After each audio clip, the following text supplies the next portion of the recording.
Hello Pharma aspirants, welcome to GDC English channel, that is GDC South channel.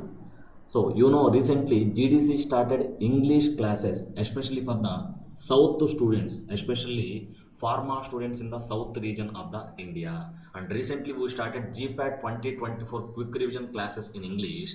So the coaching is free for 1.5 months, including daily live classes 6 to 9 p.m. along with the e-materials, online materials, and also daily mock tests. So utilize this opportunity. For this, you can directly contact us, and you can contact me also on 7995318103.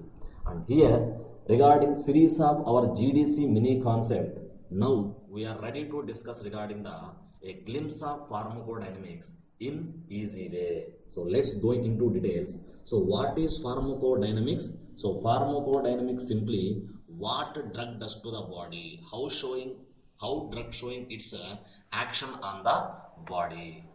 Okay, that is what the drug does to the body. So regarding pharmacodynamics, based on our pharmacodynamics, there are number of drugs you studied in the pharmacology. So that list of number of drugs are categorized into 4 categories, that is agonist, antagonist, partial agonist, inverse agonist. Here, what is agonist? It is a molecule shows action similar to the endogenous molecule. For example, 𝘿𝙂𝙎𝘾𝙄𝑖𝑛. Even you take 𝘿𝙂𝙎𝘾𝙄𝑖𝑛 from outside of the body also, it shows same action like 𝘿𝙂𝙎𝑖𝑛 on muscarinic receptor. And even adrenaline, dopamine, serotonin, all these are agonist on their particular respective receptor. And antagonist. What is antagonist? Antagonist oppose the action of endogenous molecule like atropine. Atropine oppose the action of 𝘿𝙂𝙎𝑖𝑛. Naloxone oppose the action of morphine, like that. Next, partial agonist. So partial agonist, the name itself indicating partial. If agonist showing 100% action, partial agonist shows 50% action. So partial agonist means shows submaximal response of the agonist, shows half of the response of agonist. Next, inverse agonist. So generally agonist shows action in the +1, but inverse agonist shows action in the -1. So what inverse agonist will do? Inverse agonist inhibit the constitutive property of the receptor. What is the constitutive property of the receptor? Without binding of a ligand molecule, the receptor can shows little bit action. For example, without eating also I can show the response, I can do the work. But if I am not taking the food whole one day, definitely I will fall down. Like that also, even without binding of a ligand molecule also, receptor shows their action. So that property is constitutive property. That constitutive property can be inhibited by inverse agonist. So that's why inverse agonist shows action in the negative side. Okay. So the examples of inverse agonist is beta-carbolin. So beta-carbolin is the inverse agonist at GABA-A receptors. And here, for a drug molecule to show its action, it should have affinity as well as efficacy. Affinity means ability to binding with the receptor molecule. Efficacy means after binding to produce pharmacological or physiological or biological action. Efficacy is also known as intrinsic activity.